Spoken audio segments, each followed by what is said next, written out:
ये सब एक भाईचारा बढ़ना चाहिए।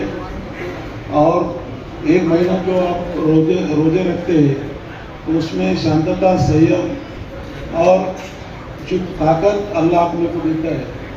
और उसके बाद जो इस प्रोग्राम को हमने आयोजित किया है, तो ये प्रोग्राम इसीलिए है कि एक भाईचारा इस देश में बढ़ना चाहिए।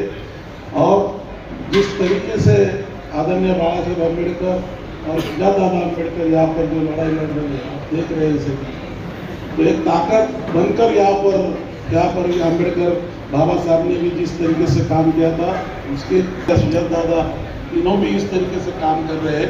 मैं यही चाहूँगा कि इस देश में संविधान और जो भाईचारा जो हमारा है, वो भाईचारा ऐसे ही बनता रहे। यहाँ पर जमा हुए सभी भाइयों को ये सब एक भाईचारा बढ़ना चाहिए। और एक महीना जो आप रोजे रखते हैं तो उसमें शांतता, संयम और चुप ताकत अल्लाह अपने को देता है।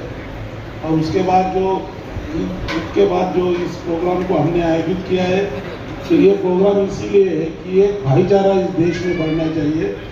और जिस तरीके से आदरणीय बाबा साहेब अम्बेडकर और दादा अम्बेडकर यहाँ पर जो लड़ाई लड़ रहे हैं, आप देख रहे हैं इसे, तो एक ताकत बनकर यहाँ पर अम्बेडकर बाबा साहब ने भी जिस तरीके से काम किया था, उसके सुजात दादा तीनों भी इस तरीके से काम कर रहे हैं।